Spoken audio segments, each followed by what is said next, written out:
100 metre sub ജൂനിയറിൽ ഇത്തവണ വിജയരാജാവ് അല്ലെ വേഗരാജാവായി മാറിയത് UP സ്വദേശിയാണ്. UP സ്വദേശി സഞ്ജയ് ഇപ്പോൾ നമ്മോടൊപ്പം ഉണ്ട്. എന്താണ് സഞ്ജയ്, എങ്ങനെയാണ് എക്സ്പീരിയൻസ്? क्या होता है हमको मतलब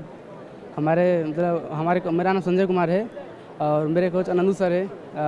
आज जो भी मेडल लगा उन्हीं की वजह से लगा, मतलब इतना मतलब हार्ड वर्क ट्रेनिंग करवाया अच्छे से, खुद आकर मेरा मेडल लगा।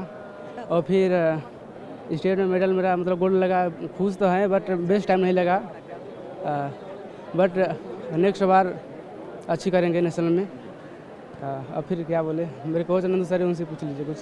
സഞ്ജയുടെ കോച്ച് കൂടി നമ്മോടൊപ്പം ഉണ്ടെന്നുള്ളതാണ്. എങ്ങനെയാണ് ഇപ്പം ഈ ഒരു മത്സരത്തെ വളരെ വലിയ വേഗത്തിൽ കാര്യങ്ങൾ നീക്കാൻ സാധിച്ചു? തീർച്ചയായിട്ടും നല്ല പെർഫോമൻസ് ആണ്. സബ് ജൂനിയർ കാറ്റഗറി 11-9 പറയുമ്പോൾ നല്ലൊരു സമയമാണ്, മികച്ച സമയമാണ്. നമ്മളിതിൽ നല്ല സമയം എക്സ്പെക്ട് ചെയ്താണ്, അതിനുവേണ്ടി വർക്കൗട്ട് ചെയ്തിട്ടുണ്ടായിരുന്നു. എന്താണ് അവനെ ഹാപ്പിയാണ്. ടെൻഷൻ ഉണ്ടായിരുന്നു, അവർക്ക് ചെറിയ ടെൻഷനായിരുന്നു. UP എത്തിയതുകൊണ്ട് ഒരുപാട് ബുദ്ധിമുട്ടുകൾ തരണം ചെയ്തെത്തിയതാണ്.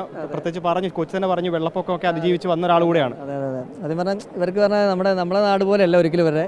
കാരണം ഇവരെന്ന് പറഞ്ഞാൽ ഇവരുടെ നാട്ടിൽ ഇവൻ്റെ അച്ഛനും അമ്മയും കർഷകരാണ്, അതാത് ദിവസങ്ങളിൽ വേതനം ചെയ്ത് ജീവിക്കുന്ന ആൾക്കാരാണ്. സ്പോർട്സ് പേഴ്സൺ നിലയിൽ അവർക്ക് ആ ഒരു വേതനം കൊണ്ട് ഒരിക്കലും സ്പോർട്സ്. കേരളത്തിലേക്കുള്ള വരവ് എങ്ങനെയാണ്? കേരളത്തിലേക്ക് 1 ഇയർ ആയി. HRDS എന്ന് പറയുന്ന ക്ലബ്ബുണ്ട്, അക്കാഡമിക് ഓൾ ഇന്ത്യ അവർ സ്പോൺസർ ചെയ്യുന്നതാണ്. അപ്പോൾ അവരുടെ അണ്ടറിലാണ് നമ്മുടെ അടുത്തേക്ക് വന്നത്. അവരാണ് ഈ കുട്ടിയെ സ്പോൺസർ ചെയ്യുന്നത്. എൻ്റെ അണ്ടറിലാണ് ട്രെയിൻ ചെയ്യുന്നത്, നമ്മൾ ട്രെയിൻ കൊടുക്കുന്നത്. ഞാൻ മെയിനായിട്ട് സ്പ്രിൻ്റാണ് ചെയ്യിപ്പിക്കുന്നത്. ദൈവം സഹായിച്ച് കുഴപ്പമില്ല. ട്രെയിനിങ് പ്രോസസ്സും കാര്യങ്ങളൊക്കെ എങ്ങനെയായിരുന്നു? ട്രെയിനിങ് 2 നേരമാണ് പ്രാക്ടീസ്. നമ്മുടെ പുല്ലുരാമ്പാറ എന്ന ചെറിയ ഗ്രാമത്തിലാണ് ഈ ഗ്രൗണ്ടുള്ളത്. അവിടെ രാവിലെ വൈകുന്നേരമായിട്ടാണ് പ്രാക്ടീസ് കാര്യങ്ങൾ. ഇപ്പോൾ ഒരുപാട് റെക്കോർഡുകൾ ബ്രേക്ക് ചെയ്തിട്ടുണ്ട്. ഇപ്പോൾ ഓൾറെഡി ഇല്ല, ഇപ്പോൾ ഞങ്ങൾ 3ാമത്തെ മെഡലാണ് ഇപ്പോൾ ഇത്. ഞങ്ങൾ മെഡൽ സീനിയർ ഗേൾസ് ഞങ്ങൾ എക്സ്പെക്ട് ചെയ്തു, എന്തോ നിർഭാഗ്യവശാൽ ഇതായി.